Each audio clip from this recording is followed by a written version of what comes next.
আমি তোমাকে ভালোবাসি, হয়তো বা বিয়েও হবে, কিন্তু এটার মানে এটা না যে বিয়ে করেই প্রমাণ করতে হবে যে আমি ভালোবেসেছি। I don't think it's necessary to marry someone I love all the time. Toxic relationship বলো আর ম্যারেজ বলো, বোথ আর সেম। যদি ওয়ার্কআউট না করে, it's better to cut it off, right? Identity কি বিয়ে লাস্ট করতে হবে কেন for many years decades? Maybe এটা কয়েক বছর লাস্ট করছে। So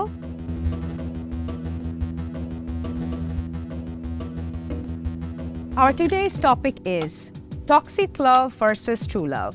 And the statement 1, marriage is the ultimate statement to prove you love someone. If you agree with this statement, please step forward and take a seat. Hi. Hi, So if you love someone at the age that you know that you can love that person and get married to her, so I think that time it's a very more focused and a very good way. The ultimate destination should be marriage So for it's a like love thing. admitting that I want to spend the rest of my life with you, it should and be, that's like, because yeah. it's a very big commitment, right? So if you want to be with her, you have to be sure. if you love someone you would not be afraid to marry that person. I think it gives you a sense of responsibility. If you disagree with this statement, please step forward and take a seat.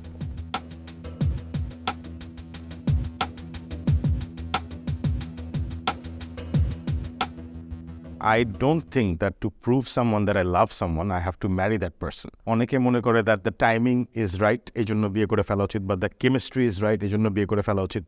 But you have to see things from another perspective. Even a stopped clock is right twice a day, but doesn't mean it's moving. So I feel like marriage shouldn't be the end goal, but the goal should be, again, growth. If my growth and their growth aligns, then we can maybe marry each other. But যদি এরকম আমি feel করি যে I cannot contribute to her growth, she cannot contribute to my growth, it's not the right time, then I don't think marriage should be the ultimate statement of love. মানে মেয়েটা যে তোমাকে বিয়ে করতে তুমি কি করবে তখন? তুমি মেয়েটাকে ভালোবাসো বাট তুমি ম্যারেজে বিশ্বাস করছো, but the girl wants to. আমি বলবো যে ওই মেয়ের মধ্যে আমি তো pressure ভালোবাসি, আসতেছে। কিন্তু সময় ভালো না, কি করব? So timing is everything in life, So timing right না হলে সেই ভালোবাসার কোনো ভ্যালুই থাকবে না। মেয়েটা কিন্তু ভাবতেছে যে ও আমাকে না করে দিল। যাকে ভালোবাসে মানুষ, সেই মানুষটাকে মানুষ শ্রদ্ধা করে, মূলত তাকে খুব বড় ভাবে, তার কাছে সর্বোচ্চ সম্মানের মানুষ। কিন্তু যখন বিয়ে করে ফেললে মনে হয় যে সে তো একজন অ্যাভারেজ মানুষ। আমার কাছে মনে হয় তখন বরং ভালোবাসা কমে যায়। যখন আমরা ভালোবাসি কাউকে, ভালোবাসি কেন? আমরা ভালোবাসি কিন্তু সে হয়তোবা আমার থেকেও দেখতে সুন্দর, আমার কাছে ভালো লাগে, হয়তোবা সে কোয়ালিটি ফুল থাকে, হয়তোবা তার এমন কোনো গুণ থাকে যেটা আমাকে খুব ভালো লাগে আমার কাছে। মানে আমি হচ্ছে আমার সমগ্র দিয়ে তাকে ধারণ করি। কিন্তু যখন আমরা বিয়ে করে ফেলি, বিয়ে করলে দেখা যায় যে আসলে সে তো একজন রক্তমাংসের মানুষ, তারও উইক পয়েন্টস আছে। তো তখন আমাদের ভালোবাসা আর ওই লেভেলে থাকে না। মানে আমরা যে একেবারে মাউন্ট এভারেস্টের উপরে তুলে ফেলি যে ভালোবাসাকে, যে এক্সপেকটেশনকে, সেটা ধীরে ধীরে কমতে থাকে। এবং আমার কাছে মনে হয় ভালোবাসার মৃত্যু হয় তখন। So এখন এরকম হয় যে আমি এসে like I love her, even I'm going to take her to someone else, we're not marrying me. So that will obviously, I'm giving my time to her, right? So আমার যেটা মনে হয় যে আমি যদি এই টাইমে এখন কাউকে ভালোবাসি, so I get married. মানুষ মনে করে যে লাভের ultimate goal should be marriage, but marriage কিন্তু লাভের আলটিমেট ডেস্টিনেশন না। When you love someone, you want them to grow. So এখন আমি যদি ফিল করি যে যার সাথে আমি লাভ করছি, however my partner is at that moment, ওর গ্রোথটা is maybe not with me, it's not because we don't love each other, because লাইফের সার্কামস্ট্যান্স সবসময় কিন্তু সেম থাকে না। লেটস সে দুইটা স্টুডেন্ট ইউনিভার্সিটিতে পড়ে, and they fall in love with each other, and they marry each other because they think they're right for each other. They think that love's ultimate goal should be marriage, and that's why we have so many failed marriages in the society, because they believe যে প্রেম করলে এটার ending আমার দিতে হবে, সব কিছুতে কিন্তু full stop দিতে হবে না, অনেক সময় কমাও দেওয়া যায়, অনেক সময় একটা সেমিকোলনও দেওয়া যায়। It doesn't have to be the end goal. I don't think it's necessary to marry someone I love all the time, because if I really love someone, I would want that person to grow. And if that growth is not with me, then I would not marry. Othoba if I can't, let's say, onek shomoy financial reasons thake. Maybe you're not financially stable enough for a marriage. Maybe the girl is good. Maybe you are good. The relationship is perfect. But the situation, the timing is not perfect. মানে কি ভালোবাসা কিন্তু এক জিনিস আর marriage কিন্তু আরেক জিনিস। সেটাই তো বললাম। Exactly, I agree. দুইটা একসাথে মিলে যায়, দুইটা মানুষ একসাথে থাকছে, they sharing the same bedroom, bathroom, everything. So ওইটা কিন্তু একটা প্রবলেম। অবভিয়াসলি ভালোবাসা মানে অ্যাট্রাকশন, ভালোবাসার থেকে মানে অ্যাট্রাকশনটা কমে যায় আস্তে আস্তে। তুমি তার বাবা মাকে তুমি আব্বু আম্মু বলছো, সে তোমার বাবা মাকে আব্বু আম্মু বলছে না, you become like siblings honestly. যতই অ্যাট্রাকটিভ হোক, বুঝতে তো পারছি জিনিসটা পুরো আসলে ভাই বোনের মতো হয়ে যায় একটা পর্যায়ে গিয়ে। সো লাভটা থাকে, অ্যাফেকশন থাকে, কিন্তু ওটা থাকে। সো তখন তুমি ওইটাকে কিভাবে, এখন দুজনের উপর ডিপেন্ড করে how you want spice it up. কোনো কিছু ব্ল্যাক অ্যান্ড হোয়াইট না। Though I agree, I also kind of disagree as well. I also agree with him. ভালোবাসছে একজনকে আর বিয়ে করছে আরেকজনকে for practicality. I'm not against of marriage, but the thing is ultimate proof. It's not the ultimate proof.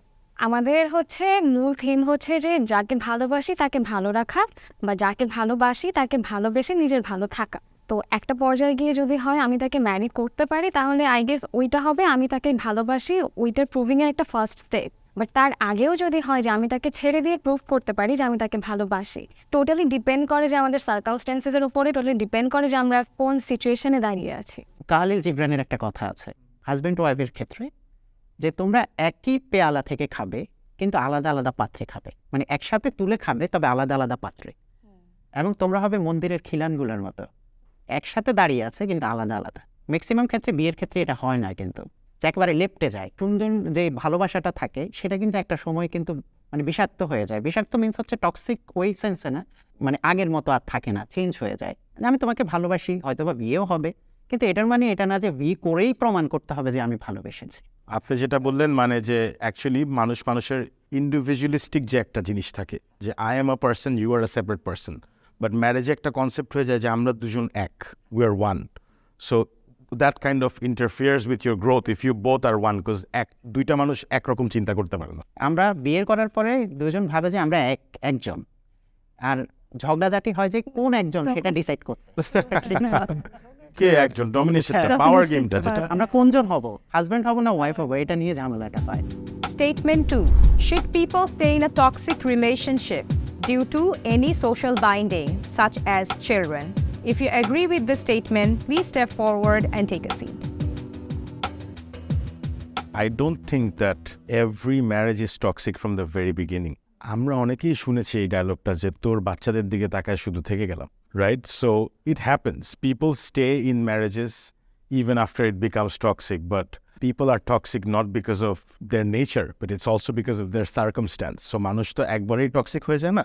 It takes time to be toxic. It takes time for a marriage to be toxic, and at the same time it takes time for that toxicness to heal. So I feel like একটু effort দেওয়া উচিত। আর আমার কাছে মনে হয় যে শুধুমাত্র যে অপোজিট সাইড থেকেই ব্যাপারটা টক্সিক হয়ে যাচ্ছে এমনটা না, আমারও ফল্ট থাকতে পারে, আরেকজনের ফল্ট থাকতে পারে। টক্সিসিটির লেভেলটা কতটুকু যাচ্ছে, সেখানে ভায়োলেন্স আসছে কিনা, প্রত্যেকটা ব্যাপারকে ক্যালকুলেট করে তারপর একটা ডিসিশন নেওয়া উচিত।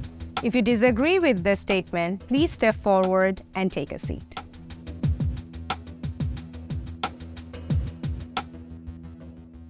If you have children, when it's a toxic marriage, right? It means you guys are fighting a lot, you husband and the wife. It will have a direct impact on the children. It is a torture for the child. Keep on trying, keep saying দেখো যেটা if you can work it out or not. এটা তোমরা দুজনের মধ্যে থেকে বাইরের মানুষ কিন্তু এটা বুঝবে না। Husband and wife only they know their relationship, the bondটা কোন দিকে যাচ্ছে, কেন যাচ্ছে, ওরা দুজন কিন্তু ঠিকই জানে, কিন্তু বাইরের মানুষকে কিন্তু এত কিছু বলা যায় না যে এক্স্যাক্টলি কোথায় কি না। If it's not working out, end it. ঠিক আছে, একসাথে থাকছো না সেটা ঠিক আছে, কিন্তু কো-প্যারেন্টিংটা স্মুথ হওয়া উচিত। এরকম একটা শের আছে, উর্দু শের, হ্যাঁ, যে যেই ভালোবাসা বা যে সম্পর্ক তুমি হচ্ছে শেষ পর্যন্ত টেনে নিতে পারছো না, সেটাকে টেনে নেওয়ার দরকার নাই, সেটা একটা মোচড় দিয়ে ছেড়ে দাও। আমরা সচরাচর গাছের ক্ষেত্রে এরকম দেখি, যে গাছের মাথাটা ভেঙে গেছে সেই গাছটা কিন্তু আর বড় হবে না, আমরা জানি। এই মাথাটা যদি রেখে দেই বরং গাছটা আরও দেখতে অসুন্দর লাগবে, কিন্তু যদি আমরা গাছটা ভেঙে দেই, মাথাটা ভেঙে দিই, চারপাশে ডালপালা কিন্তু আরও বাড়ে, সুন্দর করে গাছটা কিন্তু আরও সুন্দর লাগে। তো সম্পর্কের ক্ষেত্রে আমার কাছে এরকম মনে হয়, যদি আমি যে সম্পর্ক টেনে নিতে পারছি না আমি, তো সেই সম্পর্কটা আমি একটা মোচড় দিয়ে ছেড়ে দেই, টেনে নিলে বরং এটা আরও খারাপ হয়।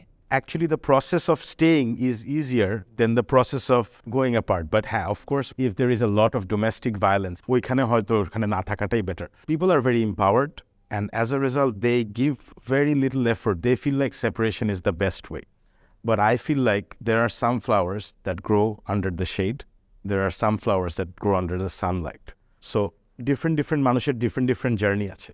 Maybe I can put a bit more effort to recover, a bit more effort to make things work, and then maybe when we get to the end of the rope, তখন হয়তো take the decision to go apart. But আজকাল আমার মনে হয় since divorce is widely being accepted and people easily give up. এটাই আমার মনে হয়, but I don't think someone should stay in a marriage where there is tremendous domestic violence or anything like that. মানে ভায়োলেন্সের জন্য কিন্তু মানে মারামারিতেও যাওয়া লাগে না, ডিসরেসপেক্ট। একজন একজন ডিসরেসপেক্টফুলি কথা বলছে, ওইটাই it's not nice, it's not healthy for you, it's not healthy for the, it's not healthy for any one actually. And মাদারটা যদি খুশি না থাকে, বাচ্চা খুশি থাকবে না। The mum gave birth, mum carried the child, form the child inside. So একটা মায়ের সাথে বাচ্চার একটা মানে ডিপ কানেকশন, এটা সবার থেকে বেশি সবসময় থাকবে, এটা you cannot deny that. Under a same roof একটা সেম আন্ডারস্ট্যান্ডিংয়ে না আসতে পারি, তারপরে আফটার সেপারেশন কো প্যারেন্টিংয়ের যে টার্মটা, সেটা কি অ্যাকচুয়ালি রিয়েলিস্টিক হবে কি না? আমাদের সমাজ কিন্তু একটু সনাতন টাইপ, কিন্তু আমরা যে আধুনিক যে এদিকে ছুটছি আমরা, সেটার সাথে আমরা ম্যাচ করতে পারছি না। ফর দিস রিজন সমাজের কারণে আমরা থাকতে হচ্ছে, এবং এটা থাকে অনেকেই। আমাদের এখানে যেমন মারা শিক্ষিত না অনেকে আছে, ডিভোর্স হয়ে গেলে সে আরো বিপদে পড়ে যায়, রাইট? এখানে ফাইন্যান্সিয়াল এম্পাওয়ারমেন্টের একটা ব্যাপার আছে। সেই কারণে থেকে যায়। কিন্তু যেটা হওয়া উচিত সেটা হওয়া উচিত যে এটার জন্য না থাকা। শুধু যে আমার ছেলে মেয়ে আছে বা আমি সমাজ আমাকে বলবে যে আমি ডিভোর্সি, এই কারণে থেকে যাওয়া উচিত না। ডোমেস্টিক ভায়োলেন্স হচ্ছে গিয়ে নর্মাল, আমরা বেসিক্যালি জিনিসটাকে নর্মালাইজ করতেছি। সো আমাদের পরের জেনারেশন কি করতেছে, ওরাও সেম জিনিসটাই রিপিট করতেছে। If we go around Dhaka city, how many marriages do you actually think are really happy? 80% is unhappy, let's say 20% is happy. But ওই 80% কিন্তু একজনের সাথে থাকতেছে। বিকজ কেন? কারণ তাদের সোসাইটিতে একটা রিপ্রেজেন্টেশন দিতে হবে। দাওয়াতে গেলে একটা মেয়ে নিয়ে গেলে ভালোই হয়। সো এরকম অনেক ব্যাপার আছে, কিন্তু মানুষ থেকে যাচ্ছে। হালকা টক্সিকনেস থাকলেও মানুষ থেকে যাচ্ছে। সব টক্সিক ম্যারেজ মানেই কিন্তু এটা না যে পিটাচ্ছে, জামাই ড্রাগস খাচ্ছে, or বউ ড্রাগস খাচ্ছে। It's not necessarily so intense, you know, sometimes it's less intense. Maybe there is a bit of disrespect. Now we only see one perspective, যে হ্যাঁ আমি ছেড়ে গেলে it's easy. But you know, you can go counseling, you can go marriage counseling, couples counseling. আমাদের দেশে কিন্তু ভালো কাউন্সিলরদেরও একটা ল্যাকিং আছে। এই জন্য অনেক people don't feel a lot of these marriages that go apart, maybe 50% of them can be solved through positive counseling, through couples counseling, which people don't have the, মানে এখনো মানুষের মধ্যে ওই অ্যাকসেপ্টেবিলিটিটা আসে নাই যে আমি কাউন্সিলিংয়ে যাব। মানুষ মনে করে আমার সমস্যা আছে, সলিউশন হলো ছেড়ে দিব। সো মানে আপনি চিন্তা করেন, একটা গাড়ি বানানো অনেক ডিফিকাল্ট, কিন্তু ওই গাড়িটা ভাঙতে কিন্তু 5 মিনিট লাগে। ডেট করার সময় মানুষ বলে I'll stick with you through thick and thin, but একদিন যদি রাগও একটা কথা বলে দেয়, সেই থিক এন্ড থিন কিন্তু বের হয়ে যায় সাথে সাথে। আমার 10 বছরের এফোর্ট এক রাতের রাগের উপরে কিন্তু মানে ডিসকোয়ালিফাইড হয়ে যাবে। তো বলতে পারি যে সাপোজ আমার হাত পচে গেছে, সো আমি কি এটা রেখে দিব যে যেন পচতেই থাকে until it's reaches my whole body? না, রাইট? আমি কেটে ফেলবো হাতটা। So I think toxic relationship বলো আর ম্যারেজ বলো, বোথ আর সেম। যদি ওয়ার্কআউট না করে, it's better to cut it off, right? মানে বিয়ে এমন একটা ইনস্টিটিউশন যেটা দিয়ে আমরা কিন্তু ভবিষ্যৎ প্রজন্ম এখান থেকে নাটচার হয়, ঠিক না? কিন্তু মজার ব্যাপার হচ্ছে পৃথিবীতে, ওয়ার্ল্ডে এত বড় একটা দায়িত্ব দিয়ে দিচ্ছে, এটার উপর কিন্তু কোনো ট্রেন আপ হয় না, কেউ কিন্তু বেসিক নলেজ দেয় না এটার উপরে। দুইজন মানুষ যখন সিদ্ধান্ত নিবে, তাদেরকে কিছু ডিপ্লোমা করানো উচিত, ঠিক না? যে তাদেরকে কয়েকদিন, মানে এটা একেবারে সম্ভব না হলেও এটা অপশনটা রাখা উচিত। আপনি যদি একটা কোর্স ডিজাইন করেন বিয়ের উপরে, আমি এটাতে কন্ট্রিবিউট করতে পারবো। আবেগ দিয়ে বিচার করে ফেলে যে মেয়েটা সুন্দর আছে, ছেলেটা সুন্দর করে কথা বলে, তাহলে দুজন আবেগে মিলে বিয়ে চলো করে আমরা। ফেলি, হ্যাঁ। মানে তোমার ফাইন্যান্সিয়াল সিচুয়েশন দেখতে হবে, সবচেয়ে বড় কথা। ফাইন্যান্স নিয়ে কিন্তু সবচেয়ে বড় ঝগড়া হয়। If you have any kind of previous frustration, ওটা যদি তুমি লিঙ্গার করেই যাচ্ছ, তুমি যদি হিল না করে থাকো, এটা তোমার পার্টনারের উপরে পড়বে, তুমি ডেইলি ওর উপরে ফ্রাস্ট্রেশন ছাড়বা। আর এটা তুমি না বুঝে করছো হয়তো বা, তুমি ইচ্ছা করো, তুমি তাকে ভালোবাসো, বাট তুমি কিছু করার নাই, তুমি ফ্রাস্ট্রেটেড, তুমি ওর উপরে ঝাড়তেছো, আবার সরি বলতেছো, oh sorry I did this with you, কিন্তু আবার তুমি করছো, বিকজ তুমি ফ্রাস্ট্রেশন থেকে বের হয়ে আসতে পারো, তুমি জানোই না যে তুমি কোন ব্যাপারটা নিয়ে ফ্রাস্ট্রেটেড, এবং এখানে most people are suffering from that. ছেলেদের বা মেয়েদের এই টেন্ডেন্সিটা আছে যে আমাদের ফ্রাস্ট্রেশনসটা আমরা সবচেয়ে বেশি ভেন্ট আউট করি to the person we love the most. But it's so funny যে আমি যাকে সবচেয়ে বেশি লাভ করি তার সাথে আমি সবচেয়ে খারাপ বিহেভ করি, because I am so comfortable with that person. First of all এই মাইন্ডসেটটার থেকে বেরোতে হবে। Just because I am comfortable with someone doesn't mean I can treat them like shit all the time, right? মানে মানুষের internal অনেক struggle মানুষ নিয়ে আসে। When they come into a marriage, you have to understand they also come with their own internal baggage of their life journey. First, হ্যাঁ, দুইজনের পাস্টের অনেক experience একসাথে হবে, অ্যান্ড তারপরে কিন্তু ম্যারেজটা হলো। We vent out frustrations on each other, and then we fight, and then we leave. But peace is very important. Whether you let go or you stay, that doesn't matter, but your peace of mind is very important. That's what I think. I guess এটা depend করে যে আমরা আমাদের tolerance রেটটা কতটুকু রাখি। আমরা একসাথে থেকে যদি বাচ্চাটাকে ভালো রাখতে পারি, তাহলে একসাথে থাকাটা বেটার। আর যদি সেপারেশনের পরেও কো প্যারেন্টিং করা যায়, বাচ্চাটাকে একটা স্মুথ লাইফ দেওয়া যায়, তাহলে ওইটা আই গেস আমার মনে হয় যে মেইন প্রায়োরিটি হওয়া উচিত। The third statement, Any love which comes with a condition, ownership, expectation is toxic. If you agree with this statement, please step forward and take a seat.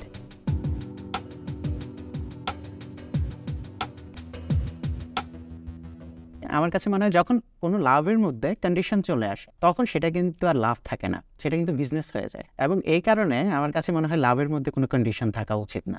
ভালোবাসা হইতে হবে এমন যে আমরা বিজনেস অন্য জায়গায় করব, কন্ডিশন অন্য জায়গায় আনবো। ভালোবাসার মধ্যে ভালোবাসা থাকবে একেবারে লিবারাল থাকবে, একবারে ওপেন থাকবে।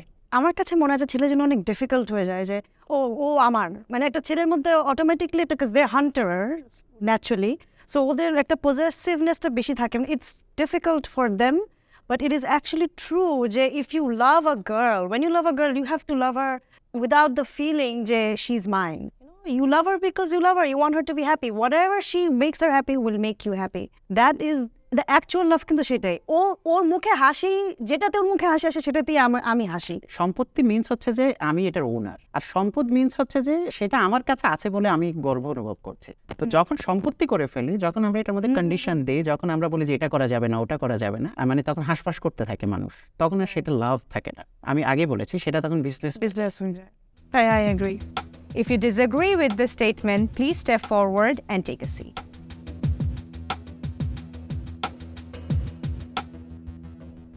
একটা বাচ্চা না কানলে মা দুধ দেয় না, সো ওইটাও কিন্তু conditional. And I believe that love, যদিও এখানে ওনারশিপ থাকা উচিত না, কিন্তু কন্ডিশনস ডেফিনেটলি থাকা উচিত, বিকজ যে কোনো কিছুরই আপনাকে একটা বেঞ্চমার্ক করতে হবে। Even though love is very giving, love is not selfish, but at the same time কিছু কন্ডিশনস তো থাকা লাগবেই। হ্যাঁ, but it shouldn't be business, I agree with you, but তাও কন্ডিশনস থাকা উচিত ডেফিনেটলি। কন্ডিশন অলওয়েজ নেগেটিভ হওয়া লাগবে এরকম কিছু তো না। কন্ডিশন এরকম হতে পারে যে you have to be honest with me, এটা একটা কন্ডিশন হতেই পারে। অ্যান্ড আমার কাছে এটা নেগেটিভ মনে হয় না। তারপরে ওনারশিপের ব্যাপারটা যদি বলি, যদি এভাবে বলি যে okay that guy belongs to me, back of girls, তো আমার মনে হয় না এখানে রং কিছু আছে। বিকজ এটা যদি কেউ বলে যে ওনারশিপ আমি ওকে কিনে নিছি, তাহলে হ্যাঁ ইটস রং। যখন আমরা কাউকে লাভ করি বা আমরা কাউকে প্রায়োরিটি দিই, তখন অটোমেটিকলি আমাদের কিছু এক্সপেকটেশনস চলে আসে।